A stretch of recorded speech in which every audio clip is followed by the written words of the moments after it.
ఏలూరు జిల్లా నూజివీడులో 99 టీవీ క్యాలెండర్ను ఆవిష్కరించారు మంత్రి పార్థసారథి. ఈ సందర్భంగా రాష్ట్ర ప్రజలకు సంక్రాంతి శుభాకాంక్షలు తెలిపారు.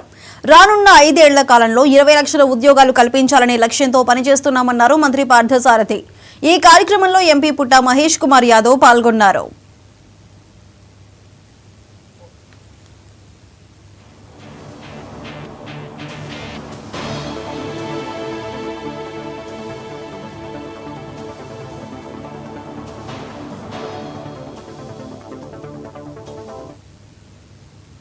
ఈ పామాయిల్ రైతులందరూ కూడా ఏ విధంగా చేయాలి, సాగుని ఈ సాగు కొనసాగించాలా లేకపోతే చెట్లు కొట్టేయాలా అనే మీమాంసలో ఉన్నప్పుడు మరి కూటమి ప్రభుత్వ అధికారంలోకి రావడం, గత ప్రభుత్వంలో 12,000 రూపాయల టన్నుకి ధర లభిస్తా ఉంటే మరి మన పార్లమెంట్ సభ్యులు మన ప్రభుత్వం చేసిన కృషి మూలంగా ఈ రోజు కేంద్ర ప్రభుత్వ నిర్ణయాల మూలంగా పాలసీస్ మూలంగా ఈ రోజు 20,000 రూపాయలకి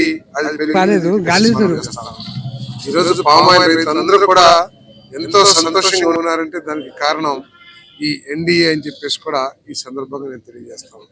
అదేవిధంగా మన మామిడి రైతులకు కూడా గత ప్రభుత్వం ఇన్సూరెన్స్ తీసేస్తే అంటే 2014-19 సమయంలో చంద్రబాబు నాయుడు గారి హయాంలో మామిడి రైతులకు కూడా మామిడి పంటలకి ఇన్సూరెన్స్ కల్పించేది, ఇన్సూరెన్స్ సౌకర్యం. దాన్ని వైఎస్ఆర్సీపీ ప్రభుత్వం రద్దు చేస్తే ఈరోజు మళ్ళీ దాన్ని పునరుద్ధరించి మామిడి రైతులకి ఆశ కల్పించే కార్యక్రమం చేస్తామని చెప్పేసి మనం చేస్తాను.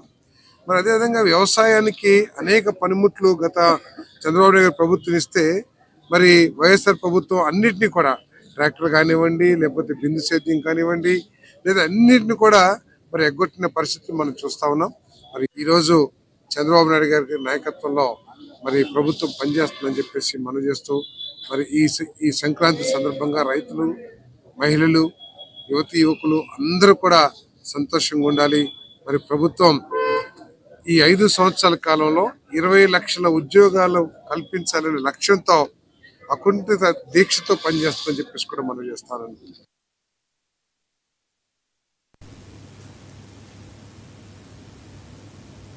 ఈ పండుగ రోజు అందరూ కూడా సంతోషంగా ఉండాలని, అలాగే మీ పంటలన్నీ కూడా గిట్టుబాటు ధర వచ్చి ఇంకా రైతులందరూ బాగుండాలని అందరినీ కోరుకుంటూ, అలాగే ఇవాళ మీరు చూస్తే పార్లమెంట్లో ఎన్నో అభివృద్ధి కార్యక్రమాలు జరుగుతున్నాయి. అదే రకంగా ఇవాళ పార్లమెంట్లో మీరు చూస్తే ఇవాళ మన పోలవరం ప్రాజెక్టులో నిర్వాసితులకి ఈ 5 ఏళ్లలో ఎప్పుడు కూడా డబ్బులు పడలేదు. ఈసారి ఈ 6 నెలల్లోనే నిర్వాసితులకి డబ్బులు కూడా పడ్డాయి. 900 కోట్లు డబ్బులు పడ్డాయి. ఇవాళ పోలవరం ప్రాజెక్ట్ కూడా వచ్చే 2 ఏళ్లలోనే పోలవరం ప్రాజెక్ట్ కంప్లీట్ చేయబోతున్నాం. అలాగే గవర్నమెంట్ తరఫున ఉండే పనులన్నీ కూడా ముందుకు తీసుకొని వెళ్తున్నాను మీ అందరికీ తెలుపుతూ, అలాగే చింతల్పూడి లిఫ్ట్ ఇరిగేషన్ ప్రాజెక్ట్ కూడా వచ్చే రోజుల్లో పనులు కూడా మొదలు కాబోతున్నాయని మీ అందరికీ తెలుపుతూ, అందరూ కూడా మళ్ళీ